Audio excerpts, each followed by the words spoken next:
जिंदगी के भिन्न रंगों को समेट कहानी का आकार देता हूं। कुछ इसलिए ही तो कहानीकार कहलाता हूं।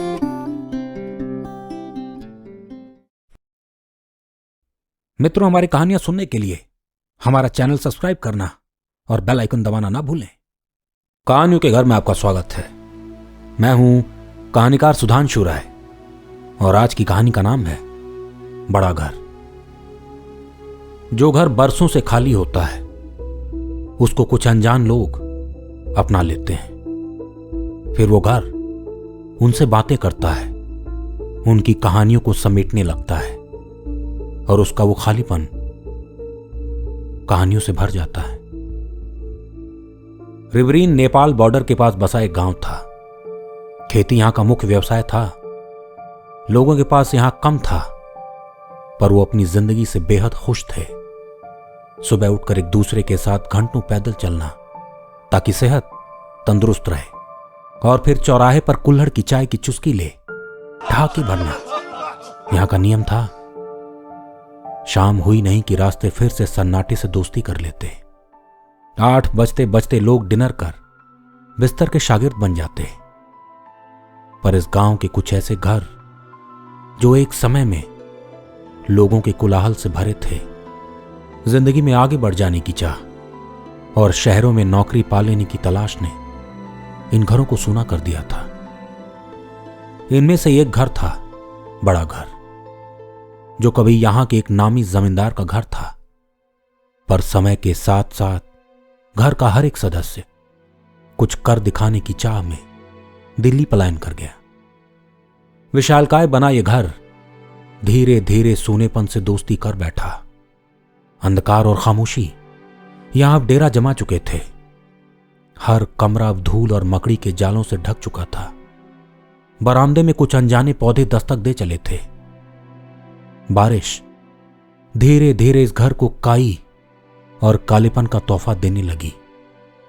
घर के ठीक सामने एक पुराना कुआं था, जिसके आसपास झाड़ियां आ गई थी।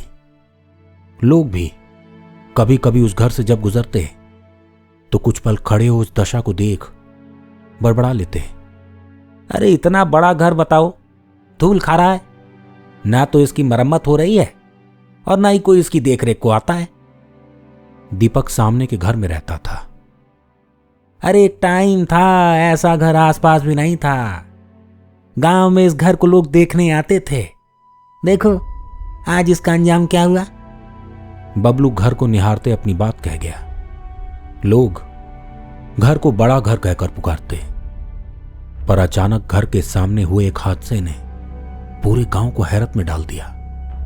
23 दिसंबर की रात कोहरे के चलते जब दीपक घर के बाहर अपनी गाय की आवाज सुनाया तो बेहोश होकर गिर पड़ा। जब उसे होश आया तो उसने जो बात कही उस पर लोग यकीन करने को तैयार ही न थे। उसका कहना था उसने बड़े घर से किसी आदमी को निकलते देखा। वो सीधे कुएं की ओर गया और उसमें कूद गया। दीपक पूरे गांव में हंसी का पात्र बन गया। हर कोई उसको आते जाते छेड़ता, कहा भैया दिमागी हालत ठीक है ना? अरे दवाई ले रहे हैं कि नहीं ले रहे हैं टाइम पर जब बबलू और घनश्याम ने भी कुछ ऐसा ही देखा तो एक अजीब डर हर ओर पसर गया। दोपहर उस घर के आगे कुछ लोग जमा हो गए। अरे तीनों मजे ले रहे हैं, ऐसा भला कैसे हो सकता है? सोनू लोगों को समझाने लगा। अरे तो हम तीनों झूठ बोलेंगे हैं? दीपक आग बबूला हो गया। अरे हम कह रहे हैं जो देखे वो सच था। इसी कुएं में वो आदमी कूदा। बबलू की आवाज कांप रही थी। और नहा कर वापस बाहर आ गया है ना? धर्मेंद्र बबलू को घूरने लगा। चलो आज रात हम सब दीपक के वहां रुकेंगे और दूध का दूध और पानी का पानी कर देंगे। धर्मेंद्र ने जोर दिया। हाँ हाँ ठीक है, हम झूठ बोलेंगे तभी डरेंगे ना। घनश्याम आगे बढ़ाया। दोपहर की उस गोष्ठी में निर्णय साफ लिया गया। आज रात सब साथ। रात गहराने लगी और कोहरा धीरे धीरे गांव को ढकने लगा। सब के सब दीपक के घर के आगे आग जलाकर बैठ गए। कोई चाय मांगता तो कोई कहता गुड़ खिलाकर ही पानी पिला दो। दीपक अपना सर पकड़े बैठा था। कि कौन सी घड़ी में इनको अपने घर न्योता दे दिया उसने। अदरक कम रह गया चाय में। धर्मेंद्र चाय की एक चुस्की ले कमी बता बैठा। गुड़ भी पुराना वाला ही है। सोनू चेहरे को थोड़ा मरोड़ कर बोला। भैया लिट्टी चोखा का सही समय है, क्यों जी दीपक जी? मोनू बात पूरी भी नहीं कर पाया था कि दीपक भड़क उठा। या हमारा ब्याह नहीं हो रहा है कि आप लोग फरमाइश किए जा रहे हैं। भेली और पानी पी लीजिए और आग तापिए। दीपक के गुस्सैल अंदाज के बाद अब आग ही सबका सहारा रह गई थी। लोग आपस में व्यस्त हो गए। कोई किसी की चुगलखोरी करता तो कोई किसी और की। तभी मोनू के हाथ से लोटा लुढ़कता आग में आ गिरा। सब के सब इधर उधर नाचते आग से दूर हो गए। धर्मेंद्र मोनू की ओर लपका ही था कि उसकी हालत देख उसके कदम रुक गए। अब सबका ध्यान मोनू से हटकर धीरे से कुएं की ओर गया। बड़े घर से एक लंबा चौड़ा आदमी निकलकर कुएं की ओर आ रहा था। वो सीधे लोगों की भीड़ को ताक रहा था। जो लोग पहले हीरोगिरी झाड़ रहे थे अब बकरी की तरह कान झुलाए खड़े थे। सोनू एक जगह पर टिका उल्लू की तरह उस आदमी को देख रहा था।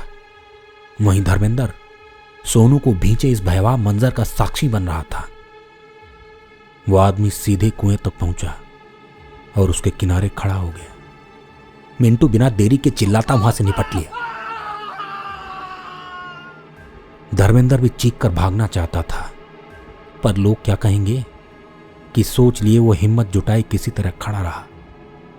वो आदमी उन सबको निहारता उस कुएं में कूद गया। बस ऐसा हुआ नहीं कि हर कोई वहां से पूंछ दबाए निकलता दिखा। अब इस सत्य घटना के साक्षी हुए लोग तोते की जुबान लिए इस घटना का प्रचार हर ओर करने लगे। बड़ा घर अब लोगों के सपने उड़ाने लगा। नींद से लोग डर कर इस कदर उठ जाते मानो उस कुएं के पास वो खड़े हों और वो आदमी उनको लेकर उसमें कूद गया। बच्चों को घर से दूर रहने को कहा गया। जब बड़े घर की खबर उसके मालिक निमरूद को लगी तो उसने इसे अफवाह का नाम दिया। कहा कोई उसकी प्रॉपर्टी को हड़पना चाहता है। निमरूद पुलिस विभाग में बड़े पद का अधिकारी था। उसने अपने 2 सहयोगी गांव भेज दिए, इस उम्मीद में कि जब वो दोनों घर में रहने लगेंगे तो सबके मुंह वैसे ही बंद हो जाएंगे। वो 2 सहयोगी थे गिरधर और विद्युत। वो दोनों अफरा तफरी मचाए गांव पहुंच गए। घर की हालत देख दोनों के होश उड़ गए। भाई, अरे इसकी सफाई कौन करेगा? गिरधर सांस भरने लगा।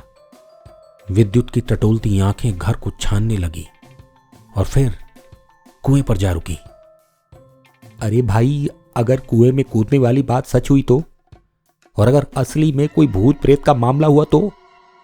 विद्युत इस भयावह सच का ज्ञान गिरधर को देता बीच में ही उसकी बात काट दी गई। कौन है आप लोग? ये जगह बातचीत के लिए ठीक नहीं है। चलिए निकल लीजिए, वरना जो यहां ज्यादा टिटिर मिटिर करता है ना वो रात्रि को निकल ही लेता है। धर्मेंद्र भाई साहब अपनी साइकिल रोक कर खड़े हो गए। अरे हम तो यहीं रुकने आए हैं, निमरूद जी ने भेजा है। आपकी तारीफ? गिरधर ने पूछा। हमारी तारीफ? अरे वो तो पूरा गांव करता है, आप भी कर लीजिए। धर्मेंद्र अपनी कॉलर को ऊपर चढ़ाने लगा। अरे आप हैं कौन? विद्युत ने सीधी बात की। पड़ोसी, और यहां हो रही हर घटना के प्रत्यक्ष साक्षी। आप लोग खुद मौत के मुंह में आए हैं या अनजान हैं? धर्मेंद्र ने साइकिल स्टैंड पर खड़ी कर दी। हाँ, हमें सब पता है और लोगों की नीयत का भी अंदाजा है। आप अपना काम करिए और हमें अपना काम करने दीजिए। गिरधर की तेज तर्रार जुबान को सुन धर्मेंद्र एक चमाट तो जड़ना चाहता था, पर उसे पता था नियति उन दोनों को अब कई झापड़ देने वाली है। उसने साइकिल स्टैंड से उतारी और उन दोनों को देख हंसता साइकिल से आगे बढ़ गया। विद्युत धर्मेंद्र की हंसी के पीछे छुपे राज को पढ़ने की कोशिश करता दरवाजे की खुलने की आवाज ने उसे हिला दिया। गिरधर बाहर लगे लोहे के दरवाजे को धक्का मार मार खोलने की कोशिश कर रहा था, पर जिद्दी दरवाजा खुलने को तैयार ही न था। विद्युत ने भी गिरधर का हाथ बटा दिया। किसी तरह दोनों ने आगे के 2 कमरे साफ किए और डेरा जमा लिया, पर अंदर पसरा सन्नाटा दिन में भी उनसे गुफ्तगू कर रहा था। पीछे के बंद कमरे कुछ अजीब रहस्य समेटे बंद थे। गिरधर ने कमरों के अंदर झांकने की कोशिश की, पर अंधेरे और जालों के अतिरिक्त वो कुछ देख ना पाया। विद्युत भी पीछे पीछे चलता मुआयना कर रहा था। दीवारें काली हो चुकी थी, मानो बारिश हर बार उन पर अपनी चित्रकारी छोड़ देती। पर विद्युत तब हैरान हो गया जब उसने पाया सबसे पिछले कमरे के दरवाजे पर एक चित्र बना है, वो भी किसी लड़की का। ये देखो, ये किसने बनाया होगा? घर तो बंद था, वो भी न जाने कब से। विद्युत चित्र को करीब से देखने लगा। चित्र किसी खूबसूरत लड़की का था और उसको चौक का इस्तेमाल कर बारीकी से बनाया गया था। गिरधर भी करीब आ गया। जरूर कोई रास्ता होगा अंदर से, या फिर कोई दीवार फांद कर अंदर आया होगा। ये चित्र प्रमाण है, जरूर कोई इस प्रॉपर्टी को हड़पना चाहता है। दोनों ने पूरे घर को अच्छे से जांचा और अपनी रिपोर्ट निमरूद को दे दी। निमरूद को भी चैन आ गया, पर दोनों इस बात से बेखबर थे कि रात कुछ ऐसा लेकर आने वाली है जो उनकी रूह को भेद देगी।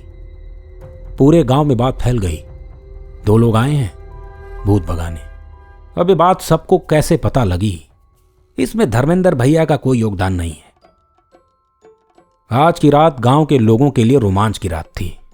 कुछ लोग अपना अपना कंबल लेकर पहुंच गए, तो कुछ तो चारपाई समेत। चाय की व्यवस्था भी हो गई और आग भी जल गई। सोनू भैया तो अपने रिश्तेदारों को भी न्योता दे आए थे कि सबका भोजन आज यहीं होगा। कुएं से कुछ दूर पहले ही जमावड़ा सेट हो गया। धर्मेंद्र भाई तो तिल्ली के लड्डू भी ले आए। सबके लिए आज रहस्य या तो खुलने वाला था, या शहर से आए वो 2 लोग निपटने वाले थे। कुछ ही पल में कोहरे ने दस्तक दे दी। रात ने मानो कोहरे से दोस्ती कर ली और सफेद पोशाक ओढ़ घर को ढक लिया। विद्युत और गिरधर सांस रोके इंतजार में थे उस व्यक्ति के जो कुएं में कूदेगा। दोनों एक ही कमरे में दरवाजे को बंद किए खिड़की से बाहर झांक रहे थे। अचानक घर के अंदर से किसी के बुदबुदाने की आवाज आने लगी। शायद कुछ लोग आपस में धीरे धीरे बातें कर रहे थे। सुनाई दे रहा है तुम्हें? गिरधर ने विद्युत को देखा। हां, पर घर के अंदर तो कोई है ही नहीं, विद्युत ने धीमी आवाज में कहा।